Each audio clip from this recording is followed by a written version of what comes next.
నమస్తే, welcome back to our channel Chowmahalla palace. ఈ palace గురించి టోటల్ డీటెయిల్స్ అన్ని, హిస్టరీ గురించి, అలాగే ఈ ప్యాలెస్ ఎప్పుడు కట్టారు, టోటల్ డీటెయిల్స్ అనేది ఈ వీడియోలో మీకు క్లియర్గా ఎక్స్ప్లెయిన్ చేస్తాను.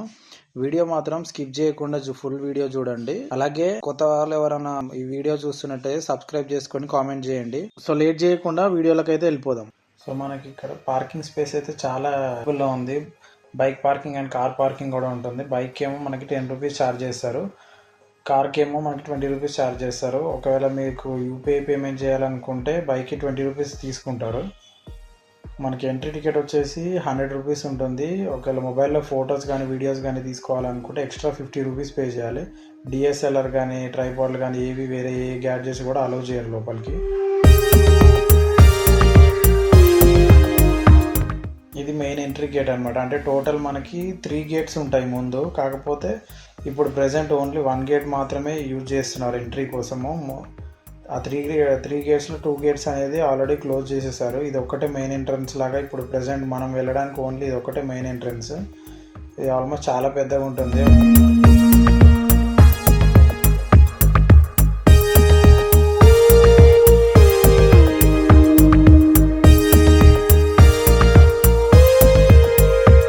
ఇంకా లోపల ఎంట్రీకి వచ్చిన తర్వాత మీకు ఇక్కడ లెఫ్ట్ సైడ్లో రూమ్స్ అనేది కనిపిస్తాయి. ఆ రూమ్స్ ఏమో మనకు అప్పట్లో రాజులకు ఎవరైనా కలవడానికి వేరే రాజులు ఎవరైనా వస్తే వాళ్ళందరికీ వెయిటింగ్ రూమ్స్ లాగా అనమాట. వాళ్ళందరూ ఇక్కడికి వచ్చేసి వెయిటింగ్ చేసిన తర్వాత లోపల పర్మిషన్ వచ్చిన తర్వాతనే వాళ్ళు ఇక్కడ నుంచి లోపల మెయిన్ ప్యాలెస్లోకి అనేది వాళ్ళకి పర్మిషన్ ఉంటుంది వెళ్ళడానికి.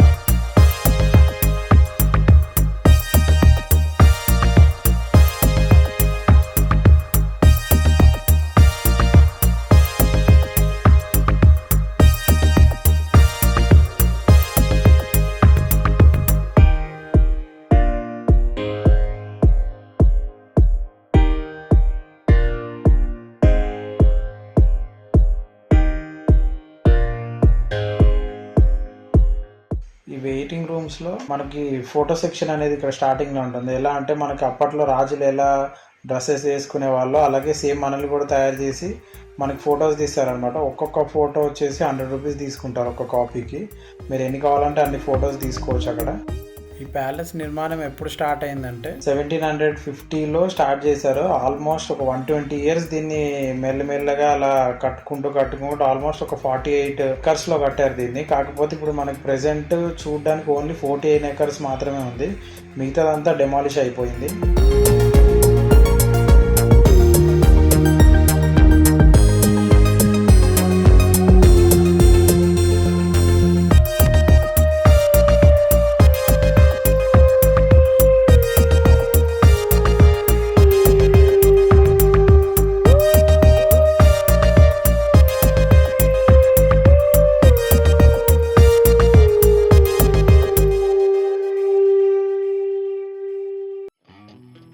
ఇప్పుడు మీకు కనిపించేది ఇదే కిల్వత్ మహల్. ఇదే main heart of the palace అంటారు. ఎందుకంటే ఇక్కడే నవాబులు కూర్చొని ప్రజలు ఏమైనా సమస్యలతో వస్తే వాటన్నిటిని ఇక్కడే పరిష్కరిస్తారు. వాళ్ళకి ఏదైనా ప్రాబ్లమ్స్ ఉన్న వాటన్నిటిని ఇక్కడే క్లియర్ చేస్తారనమాట. దీని లోపల షాంగ్లియర్స్ ఉంటాయి, లైట్ ల్యాంప్స్ అంటారు. అవి డిజైన్స్ మాత్రం సూపర్ ఉంటాయి. మీరు ఇక్కడికి వచ్చి చూస్తేనే మీకు దీని ప్రత్యేకత అనేది అర్థమవుతుంది. ఒకసారి మీరు కూడా చూడండి. ఇక్కడ ఇంకొక ప్రత్యేకత కూడా ఉంది. అదేంటంటే గడియార స్తంభం. ఇది ఆల్మోస్ట్ 250 సంవత్సరాల నుంచి ఇప్పటికి కూడా ఇంకా నడుస్తూనే ఉంది. దీన్ని ఆ గడియార స్తంభం వంశానికి చెందిన వాళ్ళు ప్రతి వారానికి ఒకసారి కీ ఆన్ చేసేసి వెళ్తూ ఉంటారు.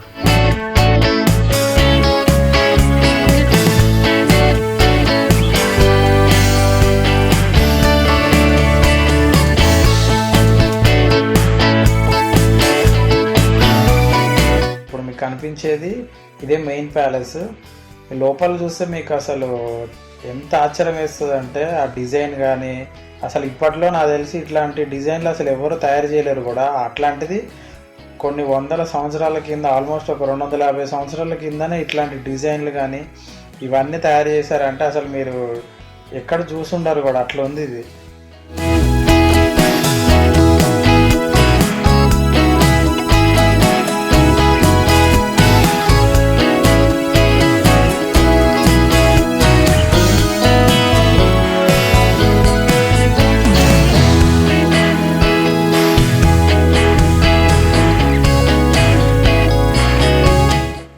కనిపించేది ఇదే రాజు దర్బార్. ఇక్కడే నవాబ్ గారు ఇక్కడే కూర్చొని ప్రజల సమస్యలు కానీ ఏమన్నా ఉంటే రాజులు దాని గురించి మొత్తం అంతా ఇక్కడే డిస్కస్ చేసేవారు.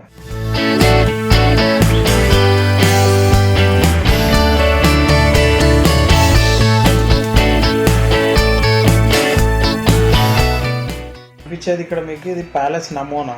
అంటే మనకి టోటల్ ప్యాలెస్ ఎలా ఉంటుందో వాళ్ళు ఒక ఐరన్ దాంతో తయారు చేసి మనకి ఇక్కడ డిస్ప్లేలో పెట్టారు.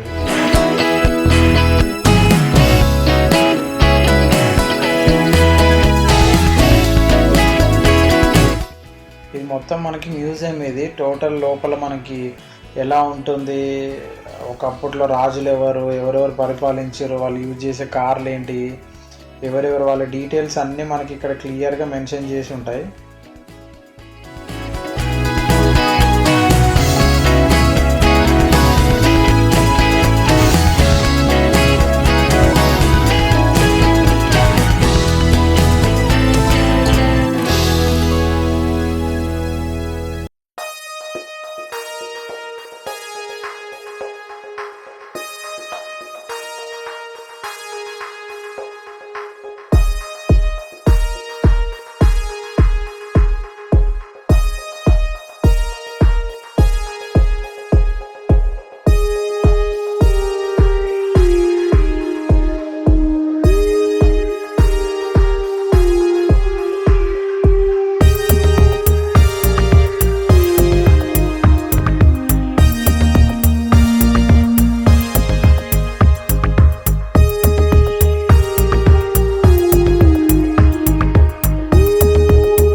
నెక్స్ట్ మీకు కనిపించేది నిజామ్స్ ఆర్ట్ గ్యాలరీ. ఇప్పటి వరకు ఈ చౌమహల్ ప్యాలెస్ని పరిపాలించిన రాజులు వాళ్ళందరి ఫొటోస్ కానివ్వండి, వాళ్ళ పెయింటింగ్స్ కానివ్వండి, వాళ్ళ హిస్టరీ, వాళ్ళు ఏ ఇయర్ నుంచి ఏ ఇయర్ వరకు పరిపాలించారు, వాళ్ళ కార్లు, వాళ్ళు యూజ్ చేసే బట్టలు, వాటి డీటెయిల్స్ అన్నిటిని ప్రతి ఒక్కటి మనకి నీట్గా ఎక్స్ప్లెయిన్ చేశారు. ఇక్కడ మీరు కూడా చూసేయండి.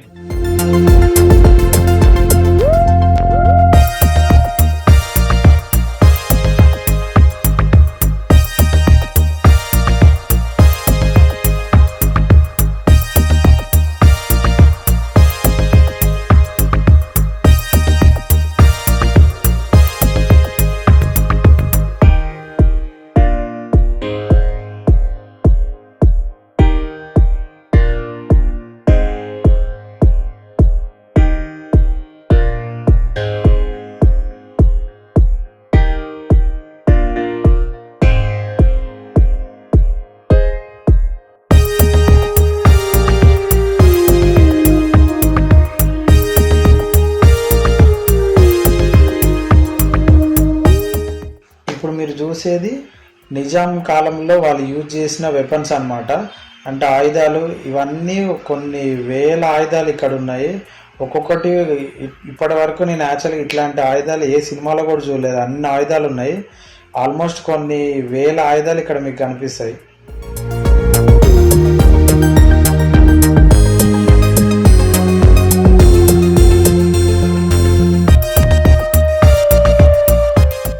వీటిలో చాలా ఆయుధాలు మీరు హాలీవుడ్ మూవీస్ చూస్తే వీటన్నిటిని ఆల్మోస్ట్ చూసినట్టే అనిపిస్తుంది. ఎందుకంటే వైకింగ్స్ కానీ, స్పార్టన్స్ అని చెప్పేసి కొన్ని మూవీస్ ఉంటాయి. వాటన్ని మూవీస్లో ఇలాంటి ఆయుధాలు చాలాసార్లు చూసే ఉంటారు.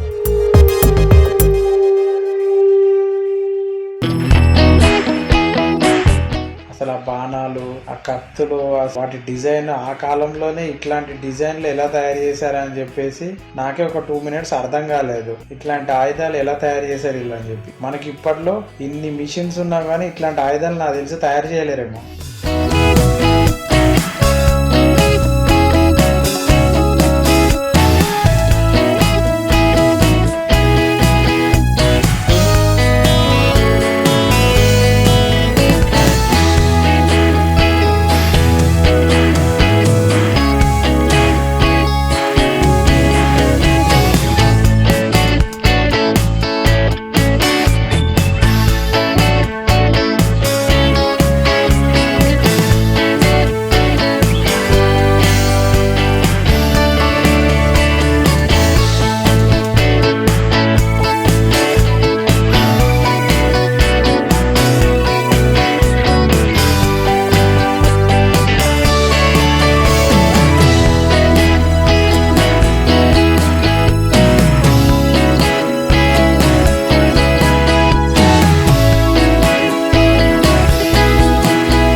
ఇలాంటివన్నీ నిజాం వాళ్ళు వాడిన వస్తువులు అనమాట.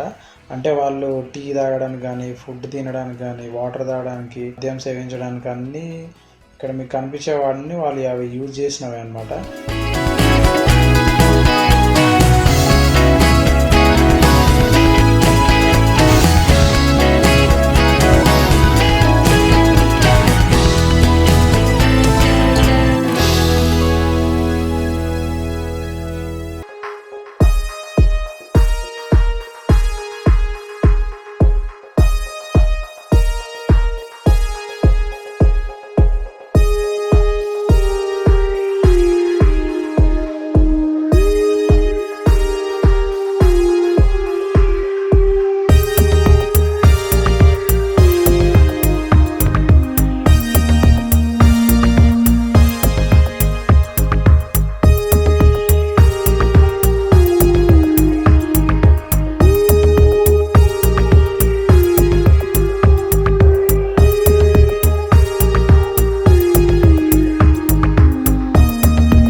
నెక్స్ట్ ఇక్కడ కనిపించేది ఆయుధాల గది. ఒకప్పుడులో వీళ్ళు వాడిన ఆయుధాలు కానీ, గన్నులు కానీ అవన్నీ ప్రతి ఒక్కటి ఇక్కడ భద్రపరిచారు. ఇక్కడ చాలా గన్స్ ఉన్నాయి. స్నైపర్లు కానీ, పిస్తోళ్ళు కానీ, రైఫిళ్ళు కానీ, అలాంటి రకరకాల ఈ పెద్ద గన్స్ ఉన్నాయి, చిన్న గన్స్ ఉన్నాయి, బాంబులు ఉన్నాయి, చాలా రకాలుగా కనిపిస్తున్నాయి ఇక్కడ. మీరు చూస్తే ఇక్కడ పిస్తోల్ కూడా ఉంది. ఇవి చాలా వరకు ఈ పిస్తోల్స్ అన్నీ మనం చాలాసార్లు మూవీస్లో చూసే ఉంటాం ఇట్లాంటివన్నీ. ఇవన్నీ కూడా ప్రతి ఒక్కటి కూడా ఒరిజినల్వే. ఏది కూడా ఇక్కడ కనిపించేటి ఏవి కూడా నకిలీవి కానీ, డూప్లికేట్ కానీ, ప్లాస్టిక్ కానీ ఏవి లేవు. అన్నీ ఒకప్పట్లో రాజులు వాడిన పిస్తోల్స్ మాత్రమే ఇక్కడ అన్ని భద్రపరిచారు. అన్ని ప్రతి ఒక్కటి ఒరిజినల్వే.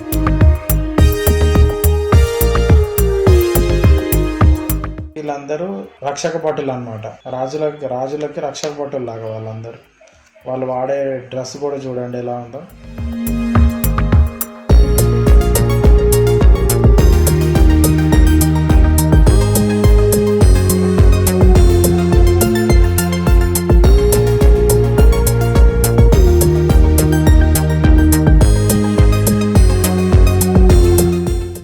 ఇక్కడ మీకు ఇంకో విషయం చెప్పాలి. ఈ ప్యాలెస్ కట్టడం స్టార్ట్ చేసింది సలావత్ జహీ అనే వ్యక్తి అనమాట. సో దీన్ని కంప్లీట్ చేసింది మాత్రం అసఫ్ జహీ అనే అతను. ఎందుకంటే ఇది ఆల్మోస్ట్ 120 years పైనే కట్టారు కాబట్టి స్టార్ట్ చేసిందేమో సలావత్ జహీ అనే వ్యక్తి, కంప్లీట్ చేసిందేమో అసఫ్ జహీ అనే వ్యక్తి. ఈయన 5వ నిజాం అనమాట. సో నెక్స్ట్ వచ్చేసి ఇక్కడ రైట్ సైడ్లో ఖురాన్ మ్యూజియం ఉంది. బట్ ఇక్కడ మనకి లోపలికి వీడియో తీయడానికి ఏం అలవ్ లేదు, ఫొటోస్ కానీ ఏమి ఇక్కడ అలవ్ చేయట్లేరు. సో అందుకని మీకు అది చూపించట్లేదు.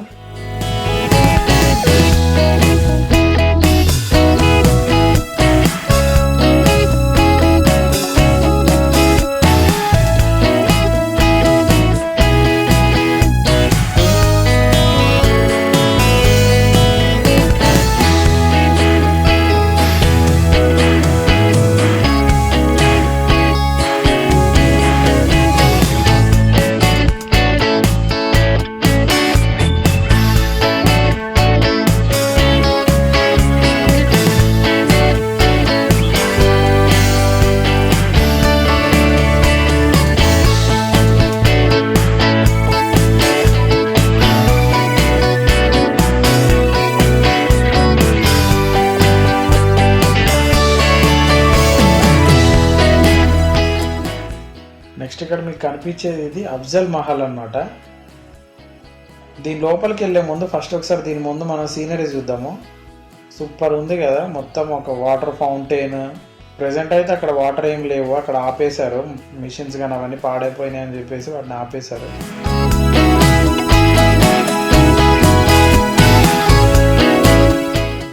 ఇది అఫ్జల్ మహల్ లోపల. ఇక్కడ ఏంటంటే రాజులు, నిజాం రాజులు వాళ్ళందరూ ఇక్కడే బస చేసేవారు, అంటే వాళ్ళందరూ ఇక్కడ నిద్రించేవారు అన్నమాట.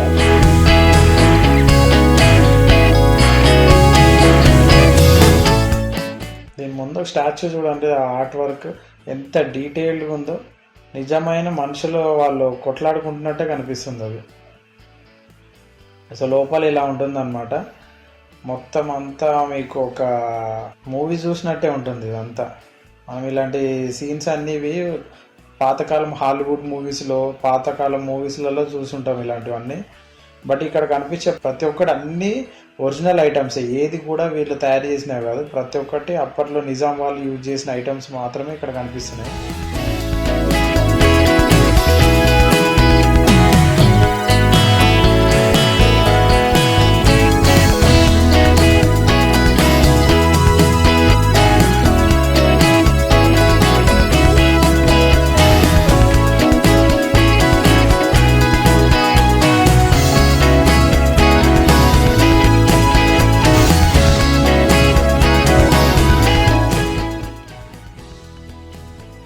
నెక్స్ట్ మనం వింటేజ్ కార్స్కి వెళ్దాం. ఇవే అన్నమాట, ఇవన్నీ వింటేజ్ కార్స్. ఇక్కడ మీకు కనిపించేది ఇది రోల్స్ రాయ్స్ కార్. ఇది జస్ట్ ఒక 300 కిలోమీటర్స్ మాత్రమే తిరిగింది, ఎందుకంటే దీన్ని అప్పుడప్పుడు మాత్రమే బయటికి తీసేవారు. ఇక్కడ మీకు కనిపించే ప్రతి ఒక్క కారు కూడా కొన్ని కోట్లలో ఉంటుంది, ఎందుకంటే ఇవన్నీ యాంటిక్ పీస్ అంటారు కదా. యాంటిక్ పీస్ అనేది చాలా కాస్ట్ ఉంటాయి. బట్ వీటన్నిటిని ఇప్పుడు జస్ట్ మనకి షోకేస్ లాగా చూపిస్తున్నారు తప్ప వీటిని దేన్ని వాళ్ళు అమ్మడం కానీ ఏమి చేయట్లేదు. ఎందుకంటే చరిత్రను మనము అలా నాశనం చేయొద్దని చెప్పేసి వీళ్ళు దాన్ని నీట్ గా భద్రపరిచి ఒక గ్లాస్ వాటిలలో పెట్టేశారు. అప్పుడప్పుడు వీటిని వర్కర్స్ వాళ్ళు వీళ్ళు లోపలికి వెళ్ళేసి డస్ట్ ఏమైనా పడిన వాటన్నిటిని నీట్ గా క్లీన్ చేసేసి మళ్ళీ క్లోజ్ చేసేస్తారు.